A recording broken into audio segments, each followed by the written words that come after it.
Charlotte Hayes had always been the type of person who preferred staying in the background. At 28, she worked as a junior accountant at a mid-sized firm downtown, taking the same bus route every morning and keeping to herself during lunch breaks. Her dark brown hair was usually pulled back in a simple ponytail, and she wore conservative blouses with dark slacks that helped her blend into the crowd of office workers. That Tuesday morning started like any other. Charlotte woke up in her small studio apartment, made instant coffee, and checked her phone for messages. Her mother had texted asking about weekend dinner plans, and her boss had sent an email about the quarterly presentation scheduled for that afternoon. Nothing seemed unusual or concerning. The presentation was something Charlotte had been dreading for weeks. She had to stand before the entire accounting department and explain the budget analysis she had been working on for months. Public speaking had always been her weakness, but this was a requirement for her potential promotion. Her supervisor, Mr. Richardson, had made it clear that this presentation could determine her future with the company. Charlotte spent her lunch break in the bathroom, practicing her opening lines in the mirror. Her hands were already shaking slightly, and she kept adjusting her glasses nervously. She had prepared extensively, creating detailed notes and practicing at home until she could recite the numbers in her sleep. Despite all her preparation, the knot in her stomach grew tighter as the afternoon approached. The conference room filled up quickly that day. Not only were all the accounting staff present, but several executives from other departments had also decided to attend. Charlotte noticed the CEO, Mrs. Blackwell, sitting in the back row, typing on her laptop. The regional director was there too, along with people Charlotte recognized but had never spoken to directly. When Mr. Richardson introduced her, Charlotte walked to the front of the room on unsteady legs. She had worn her best navy blue blazer and had even gotten her hair styled that morning, hoping to project confidence she didn't feel. The PowerPoint slides were loaded and ready, her notes were organized, and she had a bottle of water nearby. Charlotte began her presentation smoothly enough. She explained the first quarter numbers and moved through her carefully prepared talking points. The audience seemed engaged, and she started to relax slightly. Maybe this wouldn't be as bad as she had imagined. She was actually starting to feel proud of her work when she reached the section about cost reduction strategies. As she clicked to advance to the next slide, something went terribly wrong. Instead of her professional charts and graphs, the screen displayed something completely different. Charlotte's personal photos from her phone had somehow been loaded into the presentation. The first image that appeared was a selfie she had taken in her bathroom mirror, wearing only her undergarments. She had been trying on clothes for a date that never happened, and she had forgotten the photo existed on her phone. The room fell completely silent. Charlotte stood frozen, staring at her own image projected on the large screen for everyone to see. Her face turned bright red as she frantically clicked the remote, trying to advance the slide. Instead of moving forward, another personal photo appeared.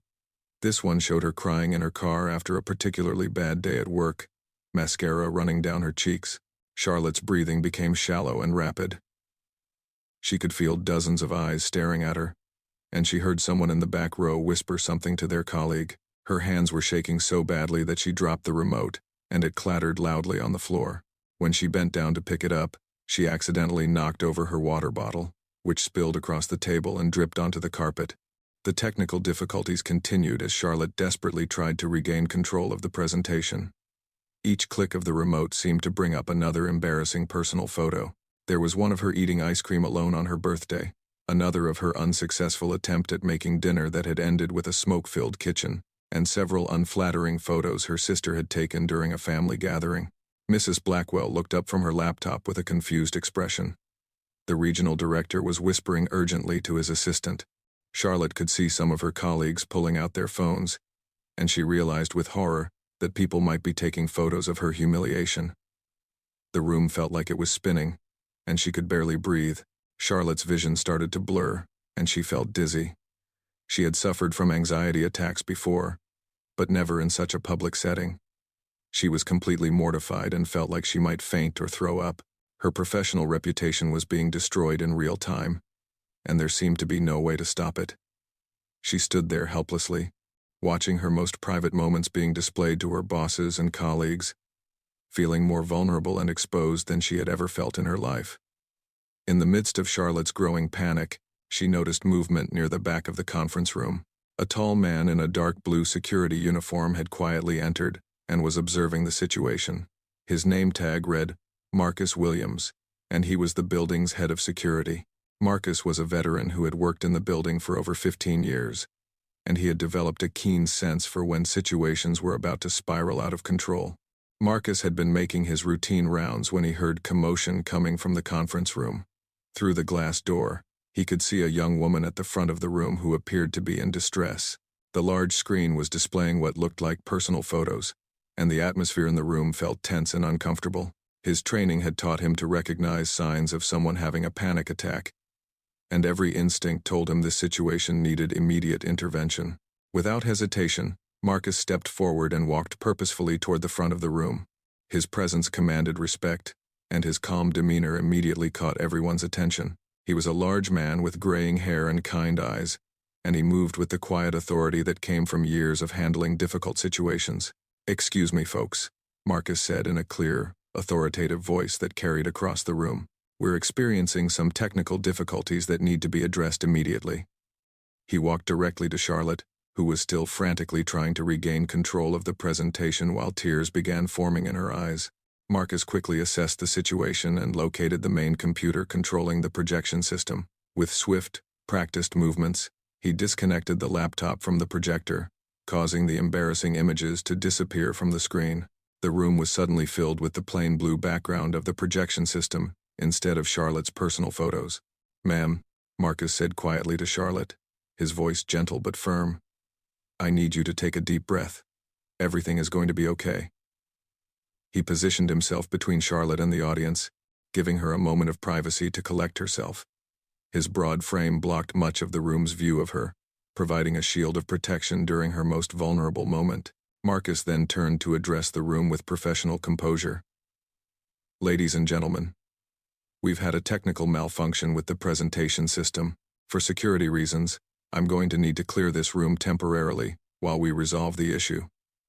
His tone was matter-of-fact and left no room for argument. Some audience members started to protest, particularly Mrs. Blackwell, who seemed annoyed by the interruption. "This seems unnecessary," she began. But Marcus, politely but firmly interrupted her. "Ma'am, this is a security protocol," Marcus explained. "When personal data appears on company systems unexpectedly, we must treat it as a potential breach. I need everyone to exit the room immediately so we can secure the equipment and investigate how this occurred." The authority in Marcus's voice and his official explanation gave people a reason to leave that didn't focus on Charlotte's embarrassment. He was essentially providing a face-saving explanation that reframed the incident as a technical security issue rather than a personal humiliation. People began gathering their belongings and filing out of the room, though some cast curious glances back at Charlotte. As the room emptied, Marcus remained with Charlotte, who was now visibly shaking and struggling to breathe properly. He recognized the signs of a severe anxiety attack and knew she needed immediate assistance. Drawing from his first aid training, he helped guide her to a chair and spoke in calm, reassuring tones. "Focus on your breathing," Marcus instructed gently. "In through your nose, hold for 3 seconds, then out through your mouth. You're safe now. The room is clear, and nobody can see you." He offered her a bottle of water from his utility belt and positioned himself so he could monitor the door while still attending to her needs. Charlotte was struggling to speak through her panic. "Everyone saw my photos. My career is over." She managed between rapid breaths. The humiliation was overwhelming, and she felt like her world was collapsing around her. Marcus had seen many people in crisis situations during his years in security, and he understood the importance of immediate emotional support. "Listen to me," he said firmly but kindly. "What happened here was a technical malfunction. That's how I'm going to document it in my report. And that's what people will remember if we handle this correctly." He retrieved Charlotte's phone and laptop, quickly checking to ensure all personal content was secure. "First thing we're going to do is make sure this can't happen again," Marcus explained as he worked. "Then we're going to figure out how to address this situation professionally." While Charlotte continued working on her breathing, Marcus made several phone calls. He contacted the IT department to report a data security incident and requested an immediate investigation into how personal content had appeared on the presentation system. He also called Mr. Richardson to inform him that the presentation would need to be rescheduled due to technical difficulties. Marcus's quick thinking and professional handling of the crisis was already beginning to change the narrative. Instead of being seen as Charlotte's personal failure, the incident was being documented and discussed as a technical malfunction that could have happened to anyone. His intervention had stopped what could have been an even more devastating situation and provided Charlotte with the protection she desperately needed. Throughout this entire process, Marcus maintained his protective position, ensuring Charlotte's privacy while she recovered from the panic attack. He had transformed from a security guard doing his routine rounds into her guardian angel, providing both practical assistance and emotional support during the worst moment of her professional life. His calm competence and genuine compassion were already beginning to help Charlotte realize that this situation, while terrible, might not be the career-ending disaster she had feared. Over the following hour, Marcus stayed with Charlotte as she slowly recovered from her panic attack. He had arranged for her to use a small private office near the security desk, away from the curious eyes of colleagues who might still be discussing what they had witnessed. Charlotte sat in a comfortable chair with a cup of tea that Marcus had somehow procured, her breathing finally returning to normal. "I don't understand how this happened," Charlotte said quietly, looking at her phone with confusion. "I never connected my personal photos to any work presentation." She felt embarrassed even talking about the incident, but Marcus's calm presence made her feel safe enough to express her concerns. Marcus had been in contact with the IT department, and their preliminary investigation had revealed the cause of the technical malfunction. Apparently, there was an automatic cloud backup sync that occurred this morning, he explained. When you connected your phone to charge it using the conference room's USB port, it triggered an unexpected data transfer. Your phone's photos somehow merged with your presentation file. The explanation was technical enough to be believable and removed any suggestion that Charlotte had deliberately included personal photos in her work presentation. Marcus had worked with the IT team to ensure their official report would focus on the security vulnerability this incident had exposed, rather than on Charlotte's personal embarrassment. News of the technical security incident spread quickly through the office, but Marcus's professional handling had shaped how people understood what had happened. Instead of gossiping about Charlotte's personal photos, employees were discussing the surprising vulnerability in the company's presentation systems. The IT department had issued a company-wide memo about new protocols for connecting personal devices to work equipment. Mr. Richardson visited Charlotte later that afternoon to check on her well-being. Marcus had briefed him thoroughly on the technical aspects of the incident, and her supervisor's concern was focused on the security implications rather than any personal embarrassment. "I want you to know that this incident will have no impact on your employment or promotion prospects," he assured her. "If anything, it's helped us identify a serious security flaw in our systems." Charlotte was amazed by how differently the situation was being handled than she had feared. Instead of being fired or humiliated, she was being treated as the victim of a technical malfunction. She realized that Marcus's quick intervention and professional expertise had saved not just her job, but her entire career. In the days that followed, Charlotte made a point of seeking out Marcus to thank him properly for his help. She found him at the security desk during his evening shift, reviewing incident reports and monitoring the building's camera systems. When she approached, his face lit up with a genuine smile that transformed his serious demeanor. "How are you holding up?" Marcus asked with sincere concern. He had been thinking about Charlotte since the incident, hoping she was recovering well from what had obviously been a traumatic experience. "I wanted to thank you," Charlotte said, her voice filled with gratitude. "I don't know what would have happened if you hadn't stepped in when you did. You saved my career, and probably my sanity too." Marcus was modest about his role in helping her. "I just did what anyone in my position should do," he said. "But I'm glad I could help. That was a tough situation, and you handled it with more grace than most people would have managed."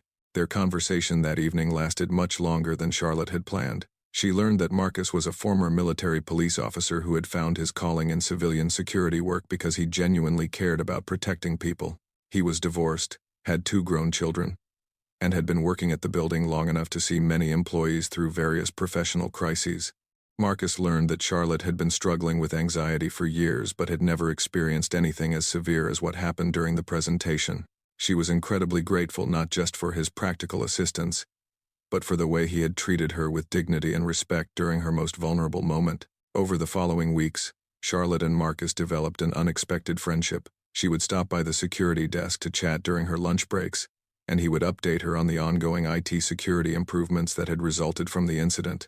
What had started as a professional rescue had evolved into a genuine connection between two people who had found something meaningful in each other. The presentation incident, which had seemed like the worst possible disaster at the time, ultimately led to several positive changes in Charlotte's life.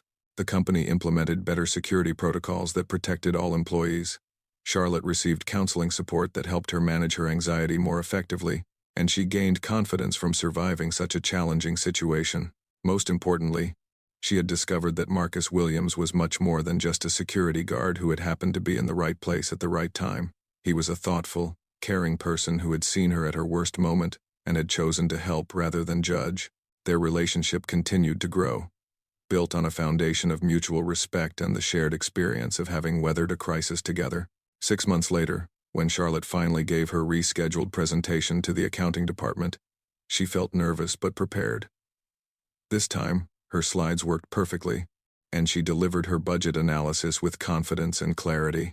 After her successful presentation, she looked toward the back of the room and saw Marcus standing quietly by the door, giving her an encouraging thumbs up and the kind of proud smile that made all the difference in the world.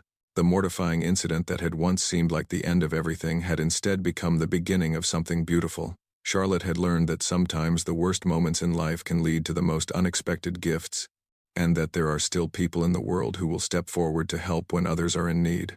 Marcus had shown her that true strength sometimes comes from the quiet heroes who choose to act with compassion when it matters most.